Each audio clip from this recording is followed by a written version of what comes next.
Mob lynching की बात आप कर रहे हैं, वो लड़का जो अभी मिश्रा जो शिकार हुआ, भीड़ का कोई धर्म नहीं होता, ये भीड़ तंत्र है। इसकी अगुवाई या इसका नेतृत्व संघ से जुड़े कई संगठन करते हैं, अलग अलग नामों से वो संगठन जुड़े हुए हैं। बकरा भरा हुआ गाड़ी जा रहा है, उस पर भी गौरक्षक कहकर जो है हमला कर रहे हैं, उस पर भी गौरक्षक कहकर उससे टैक्स, दरअसल ये लोग टैक्स वसूलते हैं, पैसे वसूलते हैं। और ये मोनू मानेसर वाले मामले में एसपी का ऑडियो वायरल हुआ है, और मैंने नहीं चलाया, शायद आपने भी नहीं चलाया, आज तक ने चलाया, आज तक पे मुकदमा करो कि गलत था कि सही था। और जब एसपी का ऑडियो वायरल हुआ कि ये जो है हफ्ता वसूलते हैं, ये टोल टैक्स वालों से इनकी मिली भगत होती है। अंधभक्तों, तुम्हें होमगार्ड नहीं पता? घर की रक्षा से लेकर सीमा की रक्षा तक के लिए तमाम तरह की पुलिसें हैं। स्टेट में रिजर्व पुलिस अलग है, जिला की पुलिस अलग है, थाने को स्पेशल पुलिस अलग दी जाती है। तमाम तरह की चीजें जब मौजूद हैं तो ये नया रक्षक दल कहां से आ गया इस देश में? ये सवाल कोई पूछेगा कि नहीं पूछेगा? तुम रक्षा करोगे? तुम रक्षा के नाम पर लूट करोगे? तुम रक्षा के नाम पर हत्या करोगे? तुम रक्षा के नाम पर मुसलमानों को टारगेट करोगे? ये अछूत जो बराबरी में आ गया है भारतीय संविधान में, ये संविधान इनको नहीं पसंद है ना, इनके पेट में दर्द है कि ये बराबरी का कैसे होगा। लेकिन उनको काबू में लाने के लिए मुसलमान को काबू में लाना जरूरी है, क्योंकि जब जब संविधान पर संकट आता है तो मुसलमान ही खड़ा होता है। ये मैं यूं ही हवा में नहीं कह रहा हूं, इस देश से अंग्रेजों को भी हमने ही भगाया, ये मैं स्पेशली कह रहा हूं। गिनती गिन लीजिए, स्वतंत्र भारत होने के बाद, बंट जाने के बाद, आज भी इंडिया गेट में शेष भारत के जो शहीदों की सूची है उसमें भी 70% हम ही है। मतलब समझिए, झांसी की रानी के साथ साए की तरह हम खड़े थे, तमाम जो बड़े योद्धा उनके साथ हम खड़े थे। 1857 हमारे नेतृत्व में लड़ी गई तो सब शहादत हमने दी, 1.5 करोड़ उलमा शहीद हो गए, उसमें हमारे अंदर जज्बा है शहादत का। उसी संविधान को अंगूठा दिखा रहे हैं आप, बुलडोजर से संविधान मिटा रहे हैं आप, गाय के नाम पर संविधान हाथ में ले रहे हैं। भाई, भारत में पुलिस है या नहीं? संवैधानिक व्यवस्था है या नहीं? और शिमला में मस्जिद तोड़ने के लिए ये पहुंच गए बजरंगी कि हम तोड़ेंगे अवैध। अबे अवैध वैध भी अब तू फैसला करेगा? सरकार है ही नहीं क्या? कहीं कानून है ही नहीं क्या? सब तू ही करेगा, क्या अवैध है, क्या वैध है, क्या कानूनी है, क्या ये सड़क पर तो ये एक्सपोज हो जाएंगे। फिर दलित और आदिवासी और पिछड़े जाग जाएंगे तो इनको सुला कर रखो। मुसलमान खतरा, मुसलमान खतरा, 250 रुपए का गमछा खरीदा और मुसलमान को पकड़ के लूट लो। 20 करोड़ का बंगला है तोड़ दो, 20 करोड़ की गाड़ी है छीन लो, 20 करोड़ का माल है दुकान में तो लूट लो। तो दुकान लूट लो, मकान लूट लो, जो चाहो लूट लो, खुली छूट है, लूट सको तो लूट लो। ये छूट सरकार दे रही है उन गुंडों को जिन गुंडों के पास रोजगार नहीं है। एकदम सीधा टारगेट है, संविधान मिटाओ और मनुवाद लाओ। और मनुवाद जिस दिन आएगा, मनुस्मृति पर आधारित आएगा, तो वो झाड़ू और वो हांडी, वो दौर लौटने की संभावनाएं हैं और उसी लौटाने की कोशिश भी हो रही है। ये मॉब लिंचिंग जो चल रही है देश भर में, गाय के नाम पर हत्या कर देना, सिर्फ एक शक में हत्या कर देना और पीट देना, क्या कहना चाहते हैं इस पर? देखिए, इस पर एक लंबी बहस की ज़रूरत है। पहली बात, गौ को लेकर गौ माता कहना और उसकी रक्षा करना और उसको बचाना, ये इस पर पूरे राष्ट्रव्यापी एक बहस की ज़रूरत है और क्लियर करने की ज़रूरत है, क्या दिन है, क्या रात है, क्या सच है, क्या झूठ है। पहली बात तो ये। दूसरी बात है, मैंने एक बयान दिया था किसी ज़माने में जब नूह में दंगा हुआ था मेवात में, बाबू बजरंगी और वो मोनू मानेसर वाले मामले में। तो उसमें टीवी चैनल वाले में से एक न्यूज़ 18 का एंकर है, पहले जी न्यूज़ में था, अब न्यूज़ 18 में है, अमन चोपड़ा। अमन चोपड़ा ने एक पूरी मैंने स्टोरी की और उसमें उसने खुल्लम खुल्ला इस्लाम, मुसलमान और इत्यादि इत्यादि को पूरी तरह से मुजरिम और कटघरे में लाया। तो मैंने बयान दिया था कि अमन चोपड़ा जी, भीड़ का कोई धर्म नहीं होता, बुलडोजर का भी कोई धर्म नहीं होता। बुलडोजर भी, अभी अखिलेश यादव ने आज एक बयान दिया कि बुलडोजर के पास दिमाग नहीं होता है, स्टीयरिंग होता है। ठीक है, तो मैं कह रहा हूं उसका कोई धर्म नहीं होता है। बुलडोजर जब चलने का आदी हो जाएगा, कोई चीज जब चलने का आदी होता है, दरअसल यहाँ का ब्राह्मण वर्ग जो है वो दलितों को हजारों साल तक मारने, पीटने, दबाने का आदी था। बाद में धीरे धीरे देश जब स्वतंत्र हुआ, पहले मुसलमान आए, मुसलमानों ने कुछ प्रोटेक्ट किया उनको, वो हिस्ट्री है, चाहे वो क्या कहते हैं माता सावित्रीबाई फूले का हो या बाबा साहब का हो और जितने भी हैं, कुछ तो सोशल प्रोटेक्शन मुसलमान ने दिया। बाद में देश आज़ाद हुआ, कानून बना तो टोटली प्रोटेक्ट उनको किया गया। उसके बाद 1989 में राजीव गांधी ने कानून ला दिया, तो इनकी मजबूरी हो गई, चूंकि इनकी आदत थी हाथ चलाने की। ये तो सामाजिक स्तर पर दलितों, आदिवासियों को जानवरों से पत्थर समझते थे, जब चाहा मारा पीटा। अब जब उस पर पाबंदी लग गई तो वही हाथ अब मुसलमान की तरफ बढ़ गए हैं, वही हाथ बढ़े, हाथ वही है, वही ब्राह्मणवादी, मनुवादी, सामंतवादी सोच जिसको हम कहते हैं, और वही जाति, वही कैटेगरी। तो इनकी आदत हाथ चलाने की वो गई नहीं, इनकी आदत सताने की, लूटने की, इज्जत पर हाथ डालने की, कब्जा करने की वो गई नहीं, वो आज भी बरकरार है। तो मैंने अमन चोपड़ा से कहा था, अमन चोपड़ा जी, भीड़ का कोई धर्म नहीं होता। आप स्टूडियो जब जाते हो गाड़ी से और भीड़ अगर रास्ते में मिल जाए तो वो ये नहीं पहचानेगा कि अमन चोपड़ा, किसी पर भी हमला हो जाएगा। उसको लेकर हम पर कार्रवाई की गई थी, हमारा बायकॉट हुआ, न्यूज़ 18 ने हमें बुलाना बंद किया, थैंक्स गॉड कम से कम बुलाना बंद किया, टैग किया कि इनको तुरंत अरेस्ट किया जाए, देशद्रोही का मुकदमा। मैंने कहा मैं सामना करने को तैयार हूं, मैं चाहे जज्बात में बोलूं या सुकून से बोलूं, मैं अपने शब्दों पर पकड़ रखता हूं, कमांड रखता हूं, जबान मेरा स्लिप इतना आसानी से नहीं होता। और आज भी मैं कह रहा हूं, मॉब लिंचिंग की बात आप कर रहे हैं, वो लड़का जो अभी मिश्रा जो शिकार हुआ, भीड़ का कोई धर्म नहीं होता, ये भीड़ तंत्र है। इसकी अगुवाई या इसका नेतृत्व संघ से जुड़े कई संगठन करते हैं, अलग अलग नामों से वो संगठन जुड़े हुए हैं, और कभी कभी फर्जी नाम से भी ये मैदान में आते हैं, जो गुंडे हैं, मवाली हैं। प्रधानमंत्री जी ने अपने भाषण में कह रखा, ये बातें उन्होंने ऑन रिकॉर्ड कह रखी हैं। कभी हम पर कार्रवाई होगी तो वही वीडियो हम कोर्ट को सुना देंगे कि प्रधानमंत्री जी ने गुंडे, मवाली, चोर, डकैत सब कहा, और ये कहा कि जरा इनका डोजियर तैयार करो। याद है शब्द आपको? तो डोजियर तैयार हुआ नहीं, अफसरों ने प्रधानमंत्री की बात नहीं मानी, मुख्यमंत्री ने भी प्रधानमंत्री की बात नहीं मानी। वो बेलगाम गौरक्षक, कथित गौरक्षक, गौरक्षा नहीं है। आज मैं आया हूं बिहार से, बाय रोड में बिहार गया था, कम से कम 20 गायें सड़क पर मरी पड़ी मिली, और 50 बार एक्सीडेंट होने से हम लोग खुद बचे। 80 से 90 से इससे ज़्यादा स्पीड एनएच पर, जो कि मतलब एक्सप्रेस वे कहते हैं आप, मैं नहीं चला सका। हमेशा ये भय रहता था, पता नहीं गौ का झुंड कब किधर से आ जाए। तो ये जो मसला है, अभी एक वीडियो मैंने देखा कि एक पूरी फैमिली, ब्राह्मण की फैमिली, और गाड़ी से जा रही थी बाय रोड, और वो एक्सीडेंट हो गया गाय से, और पूरी फैमिली तबाह हो गई, मर गई, एक भी ना बचा, गाड़ी भी खत्म हो गई। तो भैया तुम तो कुछ और सोचकर कर रहे हो, तुम्हारे धर्म में क्या लिखा है, नहीं लिखा है, उस पर एक बहस कर लेते, उसकी एक पॉलिसी बना लेते, उसका एक सिस्टम बना लेते। बेचते तुम हो। बांग्लादेश हजारों गायें सप्लाई की जा रही हैं भारत के हिंदुओं के द्वारा। भाई उसमें व्यापारी है, हिंदू मुसलमान सब है, लेकिन इनडायरेक्टली वो पालने और पोसने का काम तो हिंदू करते हैं, मुसलमान तो गाय पालते नहीं है। बहुत कम मेवात वात में है, वो भी अब कम हो गया। इन्होंने रोजगार छीनने के कारण, इनका टारगेट कुछ और है।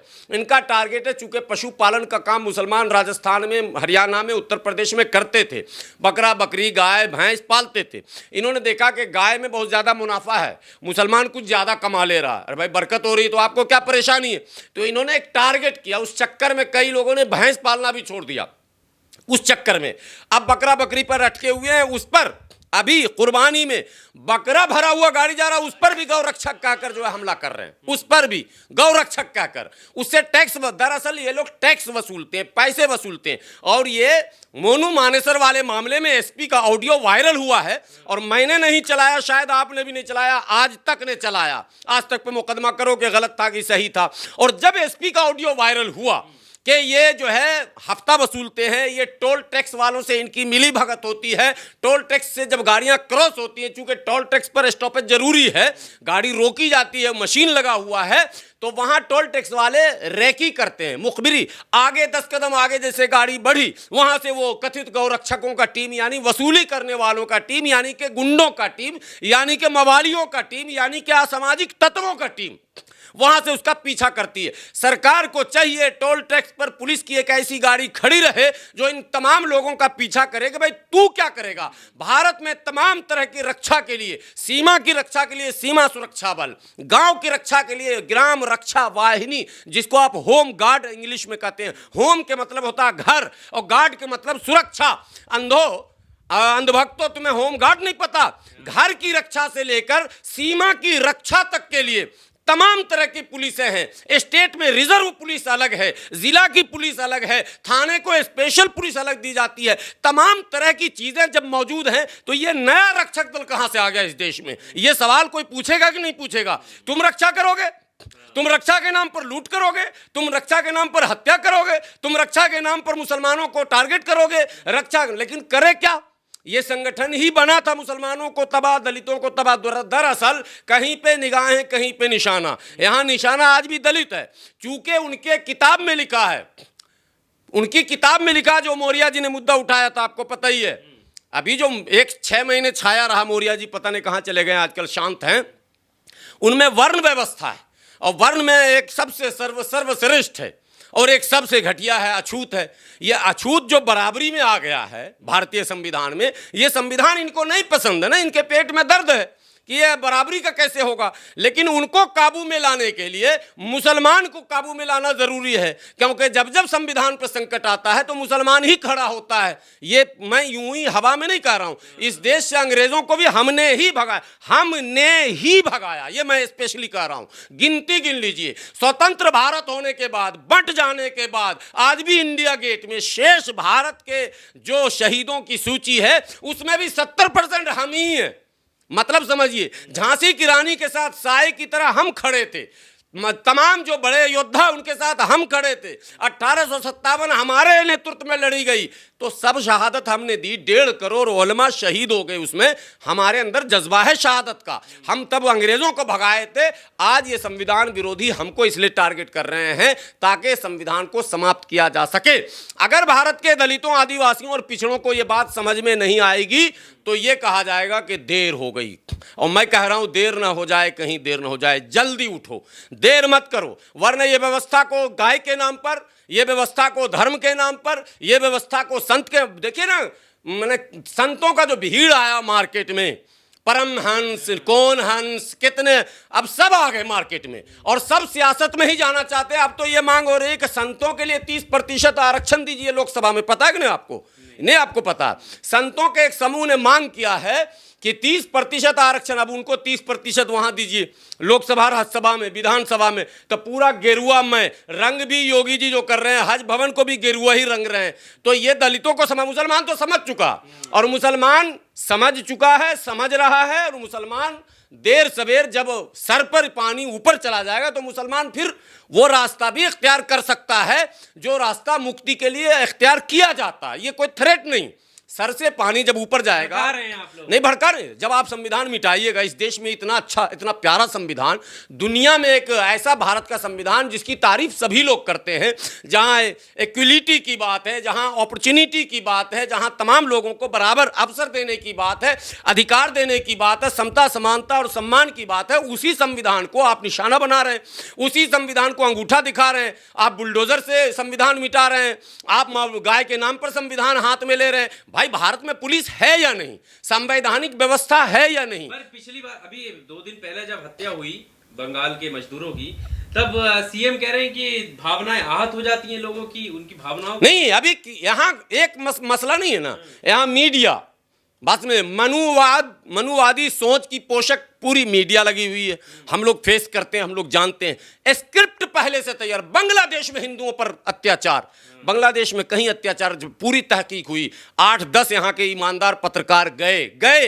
अब तो TV9 भारतवर्ष का एक पत्रकार एक बांग्लादेशी हिंदू से पूछा, आप भारत जाते? बोले क्यों? अंग्रेजी में उसने कहा, भारत में क्या है? क्या है भारत में? क्यों भारत में हमको बोल रहे हो जाने के लिए? ये मेरा देश है, मैं यहाँ मजे में हूं। मुंह का मुंह बन गया। अभी सौरभ शुक्ला का एक इंटरव्यू देख रहा था, वो तमाम घूम के आया, उसने भी कहा कि भाई कहीं कुछ नहीं, टोटल 6 लोग मरे। मैं कहता हूं अगर 6 लोग नहीं 12 लोग भी मर गए, 2-4 मंदिरों पर हमले हुए, यहाँ तो रोज हो रहा। आज की खबर आपको है या नहीं है? और शिमला में मस्जिद तोड़ने के लिए ये पहुंच गए बजरंगी कि हम तोड़ेंगे अवैध। अबे अवैध भी अब तू फैसला करेगा? सरकार है ही नहीं क्या? कहीं कानून है ही नहीं क्या? सब तू ही करेगा। क्या अवैध है, क्या वैध है, क्या कानूनी है, क्या? ये सड़क पर जी, ये सड़क पर अब यही तय करने लगे बजरंग दल और विश्व हिंदू परिषद और RSS और फला और चिला और दुर्गा वाहिनी, हिंदू वाहिनी, पता नहीं कितना संगठन आ गया। लगेगी आग, क्योंकि अब तो दोनों नहीं लगेगी आग, नहीं लग गई आग। अगर सरकार ने समय पर फैसला लेने में देर की, जितनी तेजी से ये बीमारी फैल रही है, ये कोरोना से भी आगे तेज है, ये कोरोना से तेज इसलिए मैं कह रहा हूं कि 5 गो 50-50 रुपए का भगवा गमछा खरीदता 250 रुपए में। कोरोना का वैक्सीन बहुत महंगा था, लेकिन यहां तो 250-300 रुपए का गमछा खरीदा। 10 नौजवान बेरोजगार है। बेरोजगारी में करे क्या? तो उसको इनडायरेक्टली कह दिया गया तेरे लिए बेरोजगारी नहीं है, बेरोजगार तो यहाँ के दलितों और मुल्लों को बनाना है मुझे, उन्हें घुटनों पे लाना है, उन्हें भीख मंगवाना है, उन्हें कटोरा थमवाना है, तेरे लिए नहीं। लेकिन रोजगार अगर दूंगा तो एक्सपोज हो जाऊंगा, जो कि उत्तर प्रदेश में सरकार एक्सपोज हो चुकी, आपको पता है। आरक्षण घोटाला तब हो, ओबीसी एससी का कोटा पूरा नहीं किया गया था जो रद्द हुआ, आपको पता है ना ये बात। तो ये एक्सपोज हो जाएंगे, फिर दलित और आदिवासी और पिछड़े जाग जाएंगे। तो इनको सुला कर रखो। मुसलमान खतरा 250-250 रुपए का गमछा खरीदा और मुसलमान को पकड़ के लूट लो। 20 करोड़ का बंगला है तोड़ दो, 20 करोड़ की गाड़ी है छीन लो, 20 करोड़ का माल है दुकान में तो लूट लो। तो दुकान लूट लो, मकान लूट लो, जो चाहो लूट लो, खुली छूट है, लूट सको तो लूट लो। ये छूट सरकार दे रही है उन गुंडों को जिन गुंडों के पास रोजगार नहीं है। तो क्या सरकार को पता नहीं कि ये बेरोजगार निकम्मे निठल्ले जो गमछा पहन के अपने आप को हिंदूवादी, गमछा पहन के हिंदू बना जाता है? ये मैं अब इस भारत में जाना। पहले हिंदू बनने के लिए बहुत सारे शराइत होते थे, मुस्लिम बनने के लिए भी शराइत होते हैं। अब तो इन्होंने ऐसा कर दिया कि गमछा पहन के हिंदू, और वही गमछा वाला आईडी पर नाम बदलकर टोपी पहन के वीडियो बनाए तो मुस्लिम। वो आपने देखा कि नहीं देखा? नहीं देखा तो बताइए। मैं सब हाँ, मैं वो मौलवी नहीं हूं, मैं सब पे नजर रखे हुआ हूं। वही आदमी 50 रुपए का गमछा पहना तो हिंदू, वही आदमी 50 रुपए की टोपी खरीद के पहन लिया और मुस्लिम बनकर और बाबरी वो राम मंदिर उड़ा दूंगा तो ये कर दूंगा। वो वीडियो देखा होगा आपने। वो सब कर रहा है और माहौल खराब कर रहा। क्यों नहीं उसकी गिरफ्तारी हुई? क्यों नहीं उसको घसीट कर? आप गुस्ताखे नबी के खिलाफ कार्रवाई करने की मांग करने वालों को आपने परेड निकाल दिया, जुलूस। बोलो पत्थर फेंकना पाप है, जबकि पत्थर फेंका ही नहीं। पुलिस हमारी बाप है। वो जो टोपी पहन के मंदिर उड़ाने की धमकी दे रहा था, उसका जुलूस निकला क्या?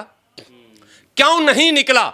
दुनिया को दिखाना चाहिए था ना कि ऐसे भी बजरंगी हैं जो दिन में भगवा, रात में टोपी या नकाब, ये नकाब भी पहन लेते हैं। ये कितने रोल कर रहे हैं और सरकार इनको प्रोटेक्ट कर रही है, बचा रही है। तो देश के दलितों, आदिवासियों और पिछड़ों को ये समझने की जरूरत है कि कहीं कुछ नहीं हो रहा। एकदम सीधा टारगेट है, संविधान मिटाओ और मनुवाद लाओ। और मनुवाद जिस दिन आएगा, मनुस्मृति पर आधारित आएगा, तो वो झाड़ू और वो हांडी वो दौर लौटने की संभावनाएं हैं और उसी लौटाने की कोशिश भी हो रही है।